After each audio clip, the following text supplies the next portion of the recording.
The second battle began with Emperor Zarthak himself leading the charge. The massive super-dreadnought Galaxy's Fist moved forward like a mountain of metal and death, flanked by over 400 of the Valdorian Empire's finest warships. This was no longer a formal challenge between equal forces. This was an extermination fleet. Across the galaxy, every species with sensor capability focused on the Kepler 442 system. The betting pools had closed completely, with bookmakers refusing to take any more wagers. The outcome seemed inevitable. 12 human ships against an armada that could conquer star systems. Captain Minho stood on the bridge of the Soul's Pride, completely calm as the massive enemy fleet approached.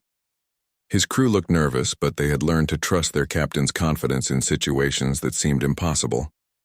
"Admiral," he said into his communication system, "I think it's time to show them what humans really look like when we stop playing nice." Admiral Hana's voice came back over the fleet channel, carrying a note of anticipation that made everyone listening sit up straighter. "All ships, activate Protocol Ghost Dance. I repeat, Ghost Dance is now live."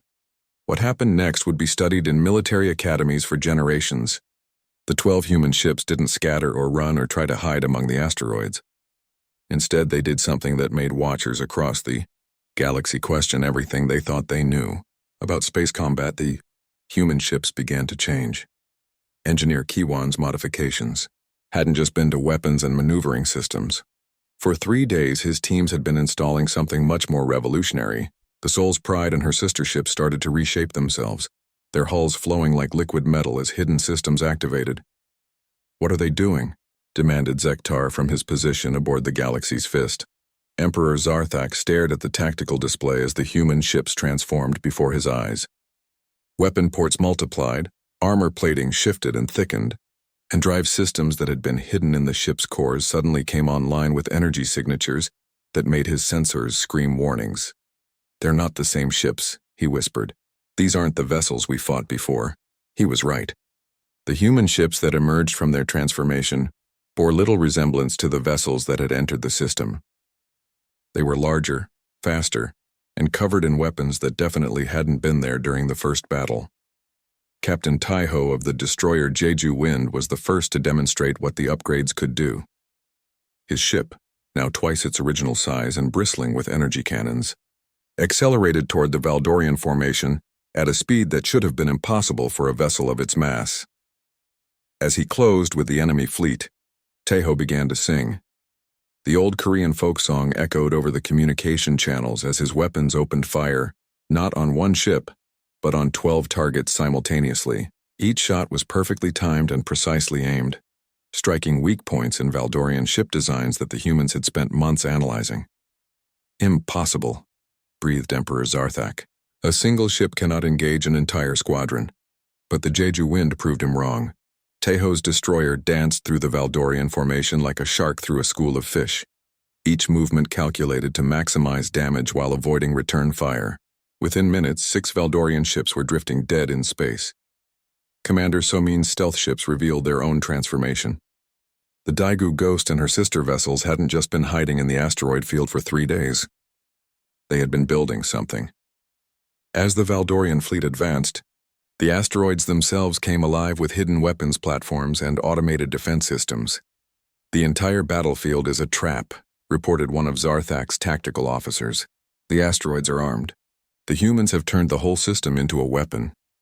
But the real surprise came when Admiral Hana's flagship, the Busan Thunder, demonstrated what human engineering could accomplish when pushed to its limits.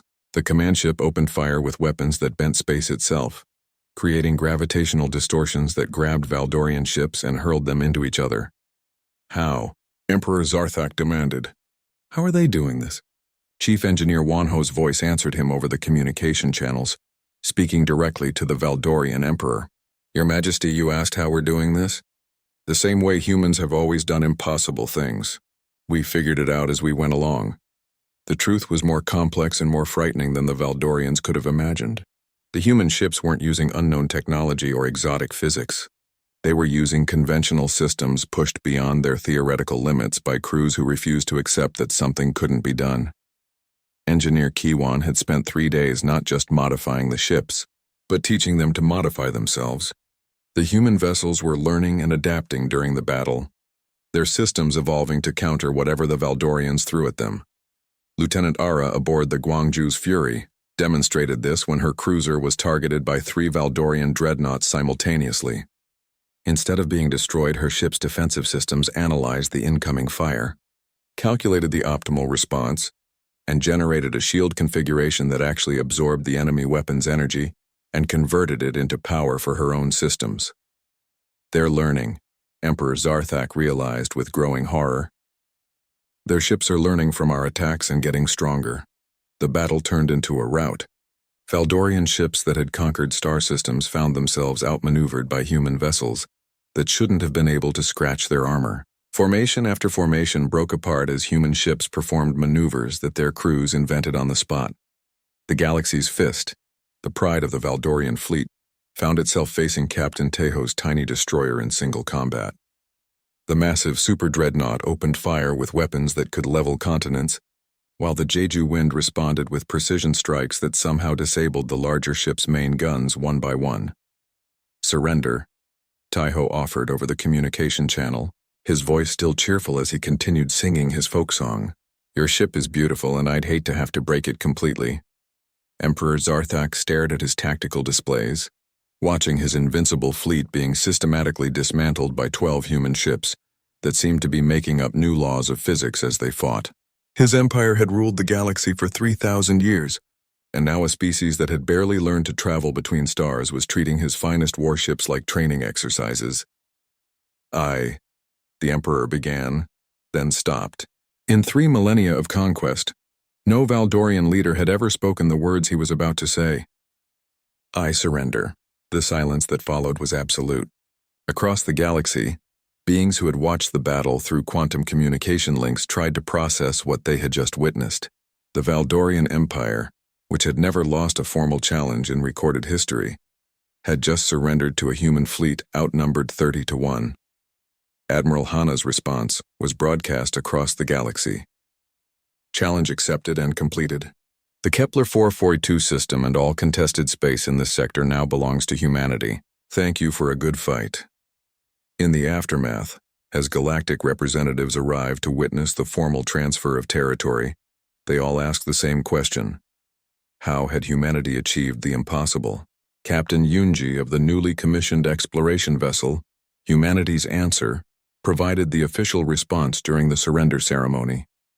She stood before representatives of 18 different species, all demanding explanations for what they had witnessed. You want to know how we did it? She asked, her voice carrying clearly across the communication networks that linked the galaxy. You want to know what secret technology or hidden alliance gave us this victory? The assembled representatives leaned forward, eager for answers that would let them sleep peacefully again. We used the same method humans have always used when faced with impossible situations, Yunji continued. We looked at the problem, figured out what everyone said couldn't be done, and then we did it anyway. We turned disadvantages into advantages, we made weaknesses into strengths. And when the rules said we couldn't win, we rewrote the rules. She paused, looking out at the faces of beings who had ruled the galaxy for millennia. The Valdorian Empire demanded to know what happens when you challenge human ships. Now you know, we don't just fight back. We fight smart, we fight creative, and we keep fighting until we win. Because that's what humans do. The ceremony ended with the human fleet departing for the edge of galactic space, carrying exploration equipment and colony ships toward stars that no one had ever claimed. Behind them, they left a galaxy that was suddenly much less certain about the natural order of things. As Captain Yunji guided the Humanity's Answer beyond the rim of known space, she delivered the final message that would define humanity's place in galactic civilization. They challenged our ships and demanded answers. We gave them both, and somehow that turned out to be the most terrifying thing they could have asked for. The galaxy learned that day that humans were dangerous not because they were strong, but because they refused to accept that anything was impossible. And for species that had grown comfortable with the predictable universe, that was the most frightening discovery of all. Captain Minho stood on the bridge of the Soul's Pride, watching the empty stars through the main screen. His coffee had gone cold hours ago, but he kept the cup in his hands anyway. The Kepler 442 system looked peaceful from here, just another collection of rocks and gas floating in the dark. Captain, called Jiho from the communication station. The young officer's voice carried a note of worry that made everyone on the bridge look up. We're getting massive energy readings. Something big is coming out of hyperspace. Minho set down his coffee and walked to the center of the bridge. How big? Before Jiho could answer, space itself seemed to tear open. 3 enormous ships dropped out of hyperspace, each one larger than anything the human fleet had ever faced.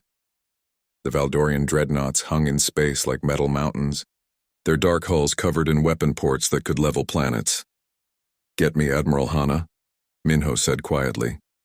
The main screen shifted to show the bridge of the Busan Thunder. Admiral Hana appeared, her face calm despite the impossible situation they now faced. Behind her, Minho could see the organized chaos of a command ship preparing for battle. "I see them, Minho," Hana said before he could speak. 3 dreadnoughts, probably more coming. This isn't a patrol or a border dispute. They're here for something big." As if summoned by her words, more tears appeared in space. Valdorian ships poured through the hyperspace portals like angry wasps. Heavy cruisers, destroyers, carrier ships, and support vessels formed up around the 3 massive dreadnoughts. Within minutes, 47 enemy ships floated in perfect formation.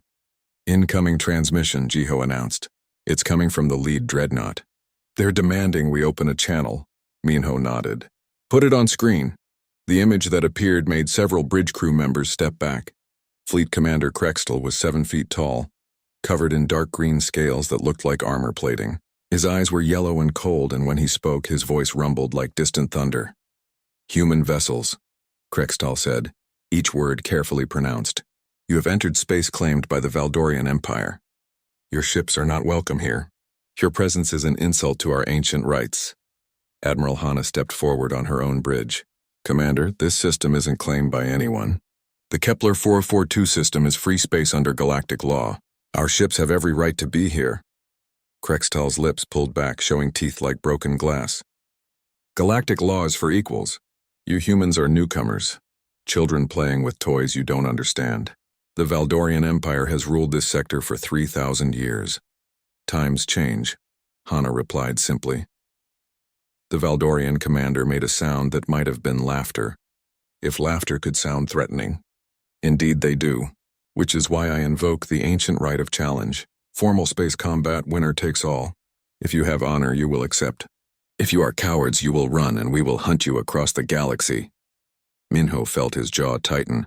The challenge system was older than human space travel. It was supposed to prevent large wars by letting small conflicts be settled in single battles. The problem was that challenges were meant for equal forces. 12 human ships against 47 Valdorian vessels wasn't a battle. It was a massacre. "How long do we have to consider your offer?" Hana asked. 3 standard days as required by law. Use that time to say goodbye to your families. The Valdorian Empire has never lost a formal challenge. The transmission ended, leaving the human bridges in silence. Minho looked at his crew. They were scared, he could see it in their eyes, but none of them looked ready to run. That was something, at least. "Captain?" came a new voice over the comm system. Commander Somin from the stealth frigate Daegu Ghost sounded as calm as if she were ordering lunch. "I'm reading massive energy signatures from their ships. These aren't just big. They're the newest and best the Valdorians have. They brought their first team players." "Any good news?" Minho asked. "Well," someone replied, and he could hear the smile in her voice. "They seem to think this is going to be easy. Overconfident enemies make mistakes." Admiral Hana's voice cut through the chatter. "All ships report to me within the hour for full tactical briefing. We have 3 days to figure out how to do the impossible." Again. As the comm channel closed, Jiho looked up from his station. "Captain, should I send a message to Earth? Let them know what's happening?" Minho thought about it. News of this challenge would spread across human space within hours. Families would worry. Politicians would panic. Military leaders would demand explanations for how their fleet ended up in this situation. "Send the message," he said finally, "but include something else. Tell them we're going to win." "Sir?" Jiho looked confused. "How can we win against those odds?" Minho walked back to his command chair and picked up his cold coffee. "Because we're human, and humans don't know when to quit. The Valdorians think they understand us, but they don't. They see our small ships and think we're weak. They count our numbers and think we're few. They look at our technology and think we're primitive." He took a sip of the bitter coffee and made a face. "What they don't understand is that humans have been fighting impossible odds since we learned to walk upright. We've been turning disadvantages into advantages since we figured out how to throw rocks at things bigger than us. The bridge crew was listening now, the fear in their eyes replaced by something else. Not confidence, not yet, but the beginning of hope. The Valdorian Empire has ruled this sector for 3,000 years. Minho continued. They've won every challenge because they always fight the same way, with the same tactics, following the same ancient rules. They're predictable.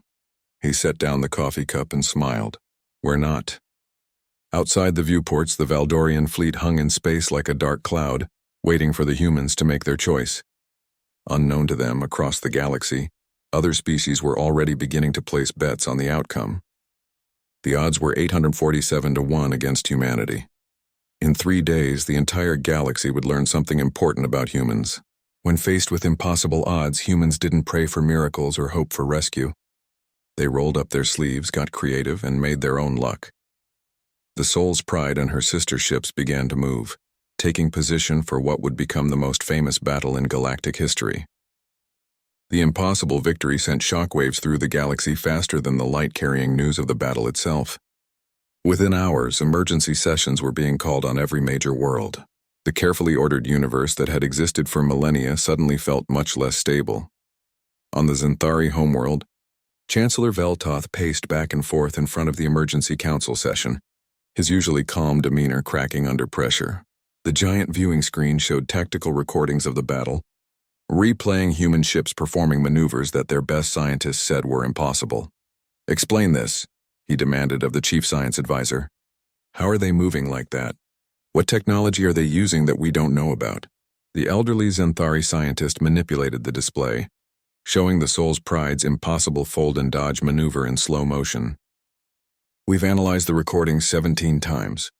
There's no energy signature we don't recognize, no exotic matter detected, no gravitational distortions that would indicate unknown physics. Then how? Veltoth's voice rose to a shout. They appear to be using conventional technology in unconventional ways.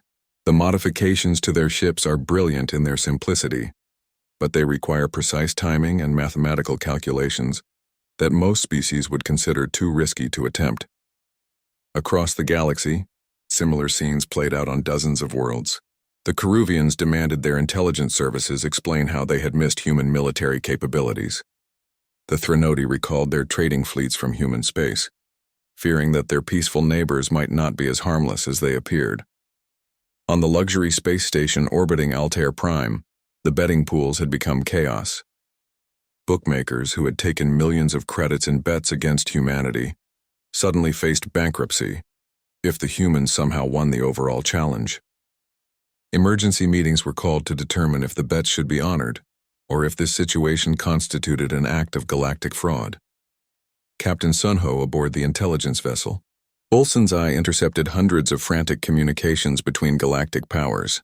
His ship's advanced listening equipment picked up encrypted messages, diplomatic channels, and even private communications between species leaders. Admiral, he reported to Hana during a brief lull in the battle, the entire galaxy is going crazy. The Valdorians are calling in every favor they have, demanding that other species provide ships for the challenge. The Zenthari are claiming we must be using illegal technology. Half a dozen species are demanding that we submit to immediate inspection of our ships. Admiral Hana's image on the communication screen showed her exhaustion, but her eyes were bright with something that might have been amusement. What's Earth saying about all this? President Minji is receiving about 50 official protests per hour. Everyone wants to know how we're doing what we're doing. Fleet Admiral Junho is refusing to explain, saying that human military secrets are classified. Good, Hana nodded. Let them wonder. Fear of the unknown is more powerful than fear of the known. Meanwhile, the human fleet used the temporary break in fighting to make repairs and prepare for the next phase. Engineer Kiwan's teams worked frantically to maintain the modifications that were pushing their ships beyond normal limits. How are the systems holding up? Admiral Hana asked during a fleet-wide conference call. Better than expected, Kiwan replied, though his voice carried the strain of 3 days without sleep. The new maneuvering systems are operating at 97% efficiency. The enhanced weapons targeting is stable, but Admiral, we're pushing these ships harder than they were ever designed to handle. If we have to fight much longer, we won't have to, Chief Medical Officer Yuna interrupted. I've been monitoring Valdorian communication channels. They're scared. Really scared. Species that have ruled the galaxy for thousands of years don't like discovering that their technology might not be the best available. The truth was more complex than Yuna realized. On Earth, President Minji was meeting with her top advisors to discuss the growing galactic crisis. The conference room, deep beneath the Capitol building, was filled with tension. "Madam President," said Defense Minister Nari, "we're receiving formal demands from 18 different species. They want complete technical specifications for our ship modifications, immediate inspection rights, and some are even demanding that we withdraw our fleet and forfeit the challenge."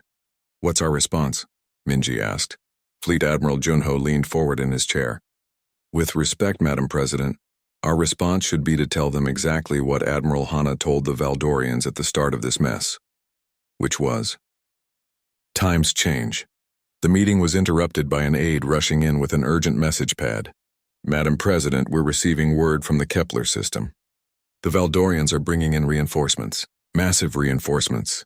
The main screen activated, showing long-range sensor data from the battle zone. New hyperspace portals were opening, disgorging ship after ship after ship. Heavy cruisers, dreadnoughts, carrier vessels, and support ships formed up with the remainder of Fleet Commander Krextal's original force. "How many?" Minji asked quietly. "Current count is over 400 ships and more are still arriving. They're bringing everything they have." In the Kepler 442 system, the human fleet watched the massive Valdorian reinforcement arrive with something that looked like calm acceptance. Captain Minho stood on his bridge, watching the tactical display as red dots representing enemy ships continued to multiply. "Well," he said to his crew, "I guess we made an impression." Captain Communications Officer Jiho reported, "We're receiving a transmission from the Valdorian command ship. It's not Fleet Commander Krextal." The main screen activated, showing a figure that made even the battle-hardened human crews step back. Emperor Zarthak was ancient even by Valdorian standards, his scales dark with age and scarred from 1,000 battles. When he spoke, his voice carried the authority of someone who had never been successfully challenged. "Admiral Hana," the Emperor said, his yellow eyes fixed on the camera. "I am Emperor Zarthak of the Valdorian Empire. I have come personally to end this anomaly. Your ships have performed admirably, but this game is over. Surrender now and your crews will be treated with honor. Continue to resist and you will be destroyed to the last ship." Admiral Hana's response was broadcast not just to the Valdorian fleet, but across the galaxy through the networks that had been carrying news of the battle. "Your Majesty, I appreciate the offer, but humans don't surrender. We especially don't surrender when we're winning." "Winning?" The Emperor's voice carried a note of disbelief. "You have 12 ships. I have over 400. In what reality are you winning?" Hana's smile was visible even through the quantum communication link. "The reality where being outnumbered just means we get to have more fun. The reality where impossible odds are just Tuesday for humans. The reality where your empire is about to learn why challenging human ships was the worst mistake you've made in 3,000 years." The transmission ended, leaving both fleets in silence. Across the galaxy, beings who had lived for centuries tried to understand what they had just witnessed. The humans were outnumbered more than 30 to 1, facing an enemy that had never lost a formal challenge, led by an emperor who was personally overseeing their destruction, and they were laughing about it. Chief Engineer Wanho's voice came over the human fleet's communication system, breaking the silence. "All ships, this is Engineering Command. We've been analyzing Valdorian ship designs while they brought in their reinforcements. I have good news and bad news." "Give us the bad news first," Admiral Hana replied. "The bad news is that they've brought their absolute best ships. These aren't just first-line vessels. They're the ships they use to conquer entire systems. The firepower we're facing could glass a planet. And the good news?" Wanho's voice carried a note of excitement that made everyone listening sit up straighter. "The good news is that their best ships all use the same basic designs, the same tactical systems, and the same operational procedures. They've been perfecting the same technology for so long that they've forgotten how to adapt. Meaning we've just figured out how to beat all of them at once." The second phase of the battle was about to begin, and the galaxy held its breath as they prepared to witness something that would change the course of galactic history forever. The formal battle began exactly 72 hours after the challenge was issued, as required by ancient galactic law. Across the galaxy, billions of beings watched through long-range sensors and quantum communication links. The betting pools had closed with final odds of 847 to 1 against humanity. Fleet Commander Krextal stood on the bridge of his flagship, the massive dreadnought Void Render. Around him, his officers prepared for what they expected to be a quick victory. The Valdorian war chants echoed through the communication channels, ancient songs of conquest that had preceded 1,000 victories. All ships, assume Spear of Dominance formation, Krextal commanded. The 47 Valdorian vessels moved with mechanical precision, forming the attack pattern that had crushed enemies for millennia. The 3 dreadnoughts took point, their massive hulls bristling with weapons that could crack planets. On the Soul's Pride, Captain Minho watched the enemy formation with interest rather than fear. "They're doing exactly what we expected," he told his bridge crew. 3,000 years of military tradition doesn't change overnight. "All human ships," came Admiral Hana's voice over the communication system. "Execute Broken Arrow protocol. Repeat, Broken Arrow is now active." To any observer, what happened next looked like panic. The 12 human ships broke formation completely, scattering in different directions like frightened fish. The Soul's Pride and 3 other ships appeared to run directly away from the Valdorian fleet, their engines burning at maximum power. The galactic audience watching the battle felt a mixture of disappointment and satisfaction. This was exactly what they had expected from the upstart humans. When faced with real power, they ran. "Pursue them," Krextal ordered, his voice filled with contempt. "Don't let a single human ship escape this system." Today, the galaxy learns the price of challenging the Valdorian Empire. The Valdorian fleet moved forward like a predator chasing prey. Their formation remained perfect as they followed the fleeing humans toward the asteroid field. This was the moment Krextal had planned for, driving the enemy into the rocks where their superior firepower would have maximum effect. But Commander Soman aboard the Daegu Ghost was already where she needed to be. For 3 days, her stealth ships had been busy in the asteroid field, and their work was about to pay dividends. "Admiral," Soman's voice came over the secure channel. "Packages are in position and ready for delivery." "Confirmed," Hana replied. "Light them up." The first surprise exploded just as the lead Valdorian destroyers entered the asteroid field. What looked like ordinary space rocks suddenly bloomed with energy signatures as hidden mines activated. The explosions weren't large enough to destroy the heavy Valdorian ships, but they served their purpose perfectly. "What was that?" demanded Zektar from his tactical station aboard the Void Render. "Mines," Krextal replied, though he sounded puzzled. "Primitive weapons. They cannot seriously damage our ships with such tactics. But the mines weren't meant to cause damage. They were meant to create chaos, to disrupt the perfect Valdorian formation and force the enemy ships to adapt." As the explosions lit up the asteroid field, the human ships that had appeared to be running suddenly changed direction. Captain Minho's Soul's Pride came around in a turn that should have been impossible for a ship of her size. The modifications engineer Kiwan had made weren't just to weapons and defenses. The human ships moved like they were ignoring several basic laws of physics. "How are they doing that?"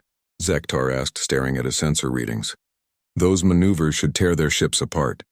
Before Krextal could answer, the Soul's Pride opened fire. But instead of aiming at the heavily armored Valdorian dreadnoughts, Weapons Officer Hyun targeted something else entirely. His first shot struck a large asteroid, shattering it into thousands of fragments that peppered the Valdorian formation like shotgun pellets. The second shot was more precise. Hyun had spent 3 days studying Valdorian ship designs, looking for weaknesses that shouldn't exist. His energy beam struck a heavy cruiser at exactly the right angle, hitting a spot where the ship's own weapons created a small blind spot in its shields. The cruiser exploded in a brilliant flash that lit up half the asteroid field. "Impossible," Krextal whispered. That ship was brand new. Its defenses were perfect. But Lieutenant Ara aboard the cruiser Gwangju's Fury was already demonstrating that perfection was a matter of perspective. Her ship dove toward one of the Valdorian destroyers at an angle that looked suicidal, then used the destroyer's own gravity field to slingshot around it in a maneuver that would have made physics professors weep. As she completed the turn, her ship's weapons fired at point-blank range into the destroyer's engine section. The Valdorian ship went dead in space, its power systems overloaded by feedback from its own weapons trying to target a ship that was moving in ways that their computers couldn't predict. Across the battlefield, the human ships moved like dancers while the Valdorian fleet struggled to adapt. Every time the Empire's ships tried to lock onto a human vessel, their target would do something that their tactical computers said was impossible. The Soul's Pride used an asteroid's gravity to change direction without using her engines.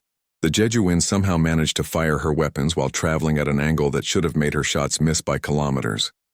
The Guangzhou's Fury performed a maneuver that looked like she was flying backward while accelerating forward. "They're cheating," Zektar announced, his voice high with stress.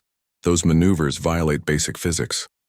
"No," Krextal said slowly, beginning to understand what he was seeing. "They're using physics in ways we never considered. Their modifications aren't just to their weapons and defenses. They've changed how their ships move through space itself." The Valdorian admiral was right, but his understanding came too late. In the first 30 minutes of battle, 7 Valdorian ships had been disabled or destroyed. The human fleet hadn't lost a single vessel, and they were just getting started. Engineer Kiwan's voice came over the human communication channels, filled with excitement. "All ships, the enemy is adapting faster than we expected. Initialize protocol creativity." "What's protocol creativity?" asked one of the newer captains. "It means we stop following the plan and start making things up as we go along," Captain Minho replied cheerfully. "It's what humans do best." The Soul's Pride suddenly accelerated directly toward the massive void render, as if a single human cruiser intended to ram a dreadnought 10 times her size. The Valdorian flagship opened fire with every weapon that could target the approaching ship. But at the last moment, the Soul's Pride did something that made watchers across the galaxy question their understanding of space combat. The human ship seemed to fold in on itself, becoming smaller and more dense, then shot past the dreadnought's weapons like a bullet passing through a net. As she emerged on the other side, the Soul's Pride fired a single shot at what looked like empty space. The energy beam struck something invisible, and suddenly a Valdorian stealth ship materialized, its cloaking system overloaded, and its hull cracked open like an egg. "How did they know?" Zektar demanded. "Our stealth technology is perfect. No one should have been able to detect that ship."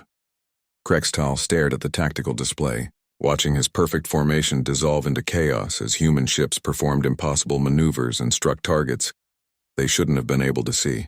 His empire had ruled this sector for 3,000 years because they followed proven tactics and used reliable technology.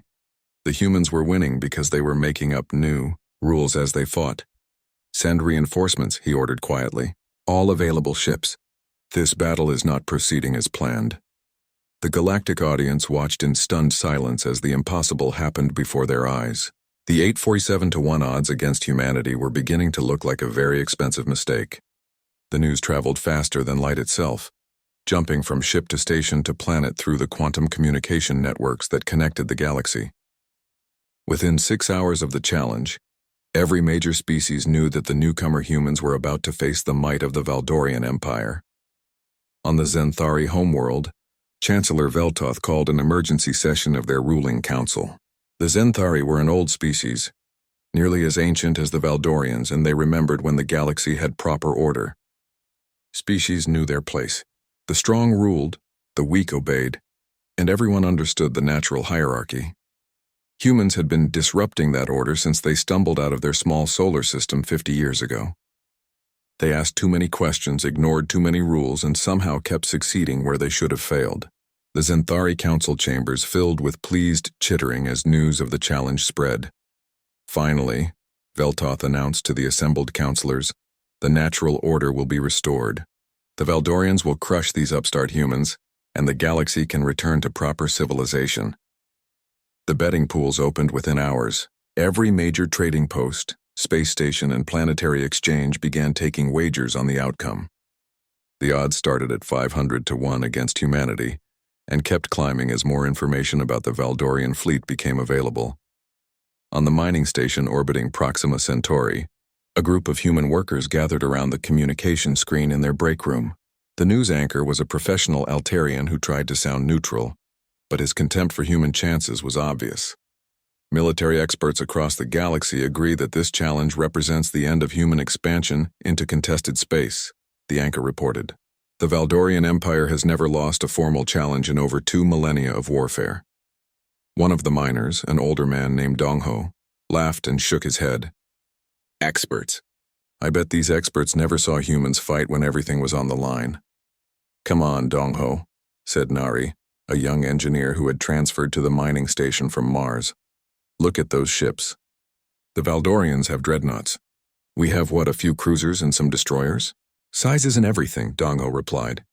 My grandfather fought in the Titan Rebellion. 3,000 corporate security forces against maybe 200 miners and engineers. Everyone said it was hopeless, and what happened? Asked another worker. The miners won, Dongho said simply. Because when humans can't fight fair, they fight smart. Across the galaxy, similar conversations were happening on human colonies and ships. Fear mixed with pride, worry blended with stubborn hope. Humans had a reputation for surviving impossible situations.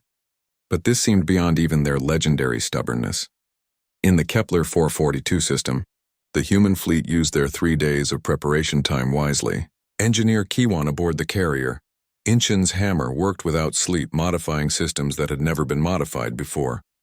His team crawled through maintenance shafts and access panels, installing equipment that shouldn't work but somehow did. Kiwan called his assistant over the comm. The power coupling for the new defensive grid is running hot. We're pushing these systems way beyond their design limits. Good, Kiwan replied, his voice muffled because he was halfway inside a junction box. If we're not pushing the limits, we're not trying hard enough. Human engineering isn't about staying within safe parameters. It's about making impossible things work anyway. Chief Medical Officer Yuna prepared her medical bay for casualties that might never come, while secretly hoping they wouldn't be needed. She had studied Valdorian weapons technology and knew what their energy cannons could do to human ships. The medical protocols she was preparing were mostly for psychological comfort, not because anyone would survive direct hits from dreadnought-class weapons. Captain Taiho of the destroyer Jeju Wind spent his time studying the enemy fleet composition. Something bothered him about what he was seeing. The Valdorians weren't just bringing their standard challenge fleet. These were frontline warships, the kind usually reserved for major planetary invasions. They're scared, he realized during a conference call with the other captains. Look at this fleet composition. 3 dreadnoughts, 12 heavy cruisers, 28 destroyers, and 4 carrier ships. This isn't a formal challenge force, it's an extermination fleet. What does that tell us? Asked Admiral Hana. It tells us they're not as confident as they pretend to be, Taiho replied. You don't bring your best ships to fight an opponent you consider weak. You bring them to fight an opponent you respect, or fear. Meanwhile, Commander Soman's stealth ships ghosted through the asteroid field that would serve as the battleground. The Daegu Ghost and her sister ships moved like shadows, invisible to Valdorian sensors, planting surprises that would make the difference between victory and defeat. How long until the modifications are complete? Soman asked over the secure channel. 18 more hours, replied Kiwan. Maybe 16 if we skip a few safety checks. Skip them, Admiral Hana ordered. Safety is a luxury we can't afford. The Valdorians expect us to fight like a traditional fleet. They're planning for conventional tactics and standard weapon systems. When we don't give them what they expect, they'll have to adapt. The question is whether they can adapt faster than we can improvise. The Valdorian fleet maintained perfect formation throughout the 3-day waiting period.